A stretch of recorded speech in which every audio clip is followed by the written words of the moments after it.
What's up, guys? I have Young the Giant in the studio with me today. How's it going? Good. Going great. How you doing? I am wonderful. Thank you very much. Let's talk about your new record, Victory Garden. It's been out for the last 2-ish months. How does it feel now that it's out? The fans have had some time to sit with it, listen. How's it feeling?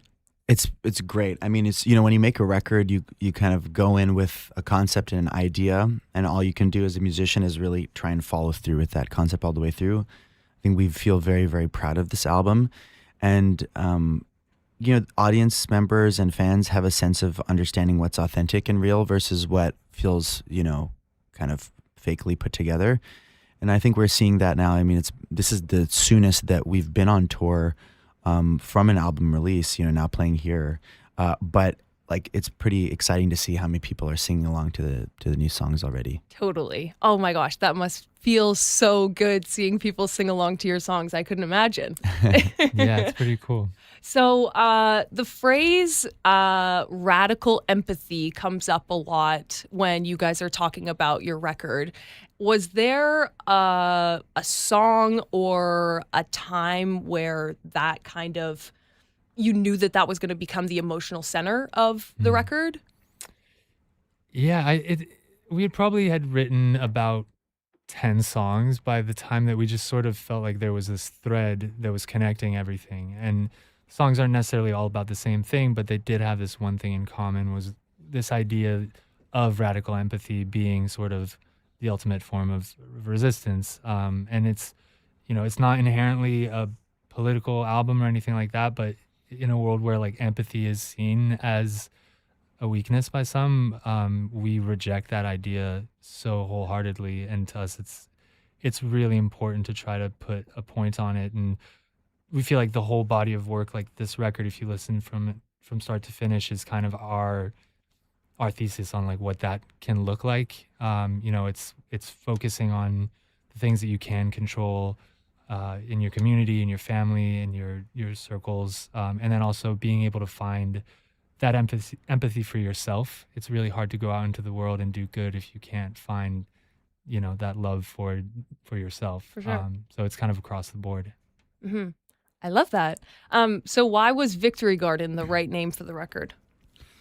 I mean, first off, it sounds cool. Yeah, Of course. That's one thing. Naturally. And then we were kind of doing these writing retreats and really getting kind of deep as a band, and we'd talked so much about obviously this radical empathy. We had talked about the beginner's mind. We talked about the ways in which we can learn from our children, and then about like the things that we can control, like these communities, and the concept of a garden, and the metaphor of that was so beautiful. I think for any legacy that anyone hopes to leave behind, if that's with children, if that's with art, anything that you would do in your life that you want to put good into the world.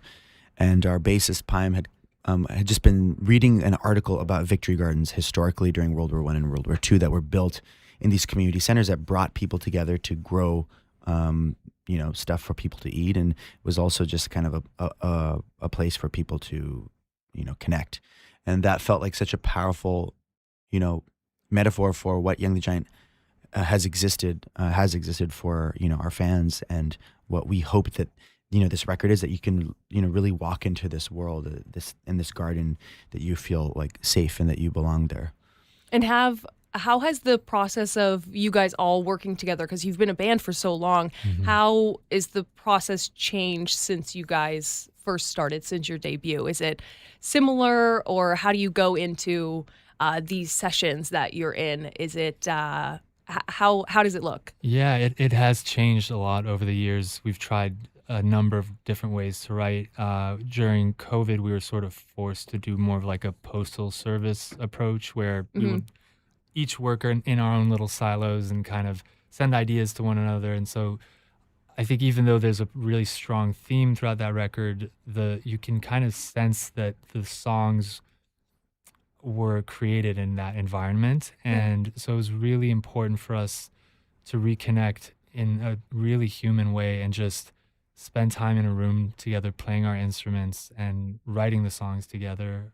So we purposely found these places that were kind of off the beaten path in Joshua Tree and Idlewild, which is up in the mountains in California, and just sort of sequestered ourselves for these really intense writing blocks where we're eating breakfast together, we're talking about life, and then through osmosis that finds its way in the songwriting, and those ended up being really productive and actually looked a lot like the first writing sessions we did when we had no idea what we were doing. Right. So we can play our instruments better now, but we really wanted to tap into that beginner's mind again. Yeah, it's kind of like full circle in a way Very with much this so. record. Yeah. That's so nice. Oh, that's beautiful. And I'm sure in Joshua Tree, and I mean up in the mountains in California, it was probably so zen. Did you go into every day with a new mantra, or what was the vibe?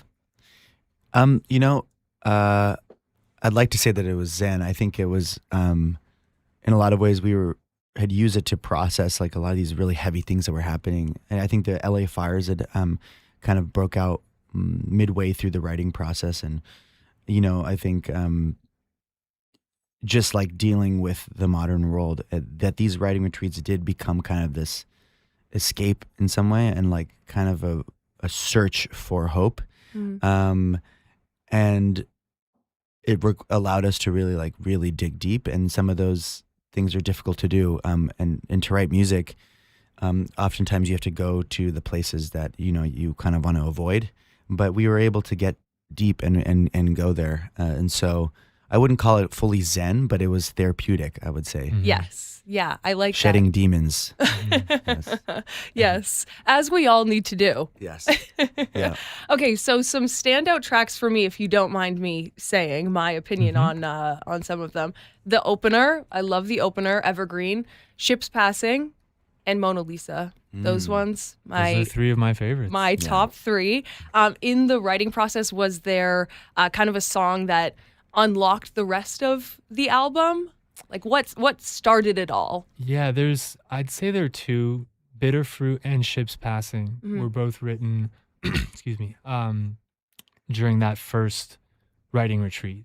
And those are songs, if you listen to the lyrics, that are very much personal. They're about, the direct relationships in our lives, and sort of the relationship with yourself even. And so they kind of started that little flame of, the subject that we wanted to try to explore.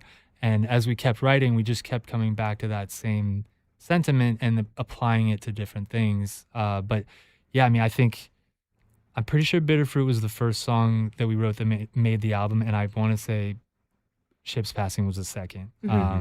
But they're both also like in a live setting, they're both standouts. Like it's interesting to see every show, more and more people know the songs to the words. But Evergreen, Bitter Fruit, and Ships Passing are three that I feel like people connected with really early.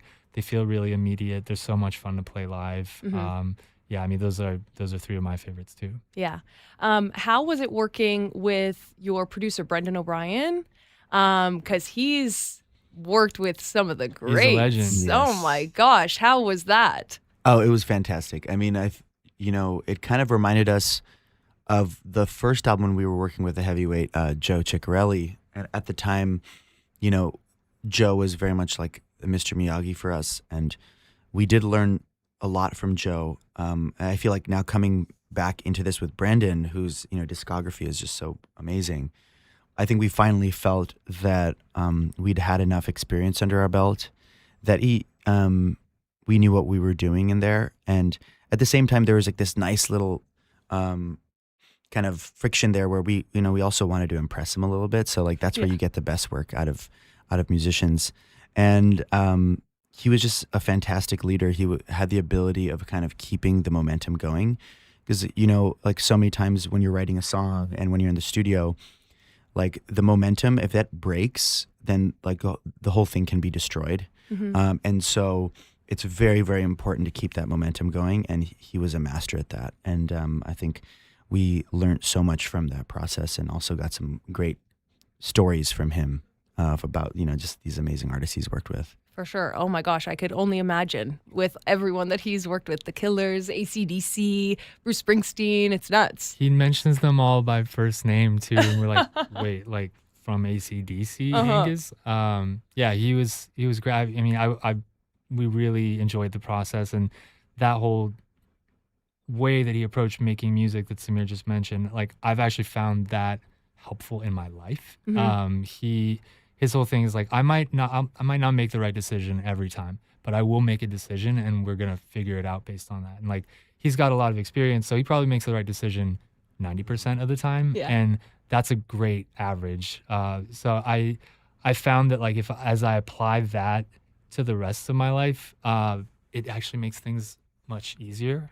So I need to thank him properly for, like, not only did it help in a musical sense, but like he's a kind of like a therapist. Like, you have to kind of be a therapist to be a band producer, because it's 5 people. Yeah. And he's like better than any therapist I've ever had.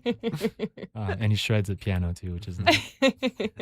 Was there any, this is just a question for me, was there any books that you guys were reading as you were writing this album? Because I feel like for me, listening to the record and even just talking to you guys now, and reading reviews and other people's thoughts on the album, I have so many books in my head that I'm thinking of, like Be Here Now by Ram Dass. I was reading Be Here Now by Ram Dass, actually. Yes. And also Goodnight Moon, because I have very young children. Yep. So it's, and there's a lot of similarities between children's books and Ram Dass, actually. Yes. I think that beginner's mind and the don't overcomplicate things.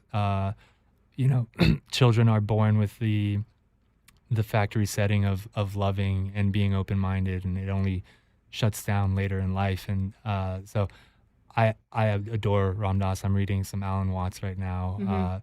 I think it's just great stuff to keep you grounded, and just hearing different philosophies. It definitely impacted at least my mindset going into the record. Yeah. Yeah, I think some of those threads were even, existing there during American Bollywood. But one of the books I was reading was The God of Small Things by Arundhati Roy, which is it's a fiction novel. But I got a lot out of just her writing in general. Her style is so unique, and when you read stuff like that, it kind of forces you to level up a little bit. And then in terms of a children's book, there is a children's book called The Invisible String. Yes. And I would read that to my sons, every time I leave for a tour or just any time. And that concept really struck. And there's actually one song that we didn't actually even put on the record, but is like a Finnish song that is, kind of directly that concept. Wow. A song that didn't make it onto the record? Yeah, there Will are a few it of them. maybe be an extended version of the record? Yeah, I mean, that's probably what will end up happening. It's tough when you feel so strongly about these songs and you live with them for a long time, and obviously you put a lot of yourself into them, but it was really important for us that you could listen to the whole record from front to back and feel like it took you on a journey, and that all the songs served one another and felt like they transitioned into one another nicely. And so there were a couple that like we just were like banging our head against the wall trying to make them fit. And then ultimately we're like, well, we want to make this the best record possible. These songs will find a life of their own at some point. So I'm sure they'll get released at some point. I think they're great songs. They just didn't quite fit this project. Totally. Well, you guys play History tonight. Very exciting. Have you played History before? I don't believe First so. time. First Oh. time in I our went out on history. a limb and DM'd Drake, so we'll see. Maybe Drake's gonna be Maybe he will show up. You know what? There's been a few shows at History that I've been to that Drake has showed up. So We'll see about that. Yeah. well, you play with Cold War Kids and Almost Monday tonight Yes. as well. Yeah, great band. So the California boys, they're taking over History tonight. Very exciting. Yeah, we're Well, excited. congratulations on the record on playing History tonight. Victory Garden is out now, and everybody should listen to it. Thank you so much. Thank you. Thank you, guys.